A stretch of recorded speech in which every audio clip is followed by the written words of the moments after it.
KC Sports Network host. You can find Ben Heisler on Twitter at Benny Heis. He hosts, now this is branding, he hosts the Benny and the Bets podcast. That's a tremendous job by you, Ben. As we say hi to Ben, he is Kansas City based, so we must start with Kansas City.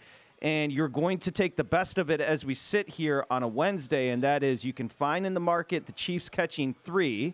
And Ben, welcome to the show. You do like the Chiefs catching the 3 at Buffalo. I do. It's been a situation for Kansas City in particular on the road where Patrick Mahomes in these scenarios has been a better covering quarterback. I like what they saw in that matchup against Miami last week. This is a team that is unafraid of going to cold weather scenarios and being able to put up solid performances. And I think the thing that we have to really continue to wrap our head around, guys, and this has been an adjustment for me, even in Kansas City, is the way in which this Kansas City Chiefs team plays now is drastically different because of their improvements on defense, because of the outstanding cornerback play that L'Jarius Sneed and O.J. McDuffie have put together. They've been able to neutralize Buffalo before defensively, and I think especially this is an opportunity again where even though they're going on the road and Allen has played better, there's so much familiarity here that I expect it to be a little bit more low scoring than expected. And I think that benefits Kansas City here, especially with some of that experience and taking that opportunity in cold weather in a matchup that they already know and understand. Ben, simply because they haven't been on the road, should anybody be concerned about backing the Chiefs? I know you gave a plethora of reasons as to why they can win this game and cover the number. But, I mean, think about it. The only time Mahomes has traveled in the playoffs is to go to the Super Bowl.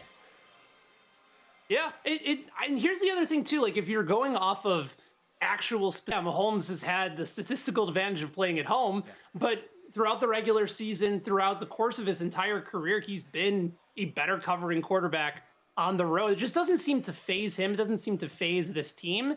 And I think because of their experience in postseason play with the improvements on defense, I just don't see them getting phased all that much. The offense is already a concern. So if you're going to get more crowd noise coming in from an amazing Buffalo fan base, they've already had issues there. To me, I look at the matchup being how do they stop Josh Allen, especially with his midseason improvements. They've already done a really good job of containing Stephon Diggs earlier this year. Gabe Davis really did very little. The big key will be neutralizing James Cook. And they've already made noticeable improvements in stopping the run as the season has gone along. So the road part for Mahomes doesn't scare me. And I think if anything, you can also make the argument that because Buffalo is at home, that puts a little bit more pressure on them. They've already been playing in so many winner-go-home type games already that for Kansas City, they've been looking for more reasons for people to doubt them.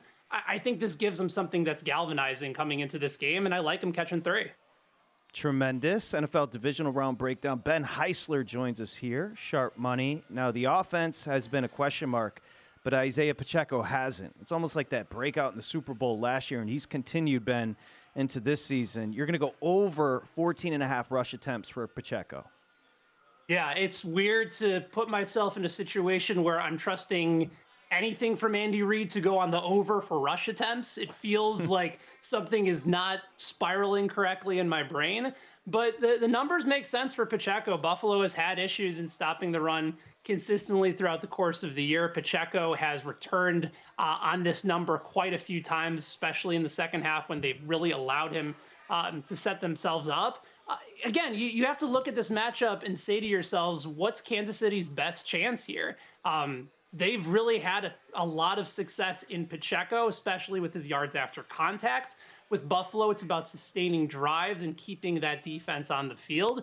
And then for Kansas City, if you're opening up play action, that allows more opportunities for Travis Kelce in the middle of the field. We've seen the emergence of Rashee Rice, especially in that playoff game last week where he was an absolute monster against the Miami defense that sent pressure, that has some very good corners. And Rashee was able to get himself open and have his best game of the season.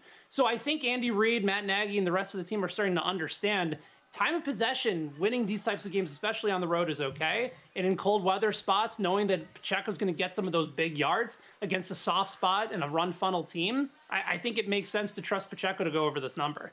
Could we take a look at Stephon Diggs potentially under? First game, he had 4 catches for 24 yards. L'Jarius Sneed has probably been one of the most criminally underrated cornerbacks in the NFL this year. I mean, they did a great job. They held Allen to, I think, 209 in the first game in terms of passing yardage. Are those some of the props that you might consider on the underside if you're looking at it from a Buffalo offensive standpoint? I think so. The nice part is that with Allen, especially in the second half with Joe Brady taking over from Ken Dorsey, they've become a more balanced offense anyway. So with Snead likely shadowing Diggs, it's going to present, a difficult matchup for him. Maybe Davis is able to break one free. You certainly think about that divisional game from a handful of years ago where he had those monster touchdowns. But again, with someone like Gabe Davis, it's always been feast or famine.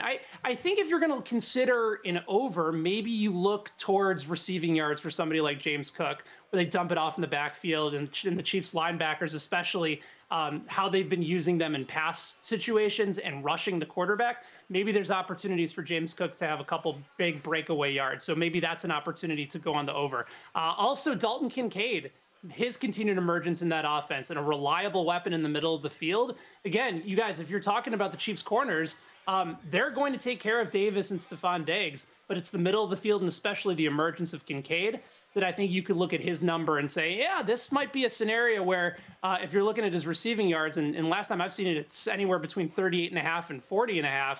I trust him to get there because I think the targets are going to be there as well. Okay, Ben, let's go Green Bay, San Francisco. Now, you may have found a market that had the Packers 10.5. That number's dipped below doubles. It's mostly 9.5 right now. You might be able to find a Packers catching 10, but you do like the Packers in this matchup. I do, because I think since the middle of the season, when Green Bay kind of had a come together moment, allowed the playbook to open up more for Jordan Love, he's been terrific. And this is also a 49ers defense. Well, yeah, they've looked very good, but they've also allowed for quarterbacks to really throw the ball on them quite a bit. You have to remember, too, that this is Matt Patricia against Kyle Shanahan. That's sort of similar mindsets. LaFleur's from that same tree. So they're going to know kind of what to expect from the other offensively as well. And I think that gives Green Bay a bit of an advantage here, knowing that it's a similar offense to be able to adjust for. Their defense has played significantly better down the stretch of the season. And regardless of, somebody like Christian Watson not being there last couple of weeks for Green Bay, they still have had Luke Musgrave step up. They still had Romeo Doubs step up. There's more and more weapons that Jordan Love can spread the ball to. And then you have Aaron Jones. So I think it's a good matchup for Green Bay to at least hang in there. Unless all of a sudden Jordan Love just completely loses it, and the pressure gets to Green Bay. I just think the way that they've played down the stretch has shown that they've gotten better blocking. The pass protection has been better, and Jordan Love has established himself. This is a number 2 DVOA offense over the last several weeks of the season. So I think getting 9.5, 10, that's a little too much here. And by the way, just for context on that 10.5, I did pay a little bit extra when it was at 10 to get it up to that number. So just for everybody out there, it's not available now. But, sometimes you see that 10, you see that hook, and you're like, all right, yeah, I got to eat up on that. And we got about a minute remaining. Houston and Baltimore. Houston laying 9 in this game. What do you think about the Ravens and their chances this year based on their postseason failures the last several years? It's really tough. That 9.5 kind of feels like the right number here. My first gut is to take Houston, given what we've seen out of C.J. Stroud, the fact that the playoffs didn't scare him one bit. But this is also a Ravens team that finally is in a position to have everybody healthy. It's also a really good matchup for Isaiah Likely as their tight end. I love him for an anytime touchdown scorer at plus 250. That's been a soft spot for the Texans defense this year.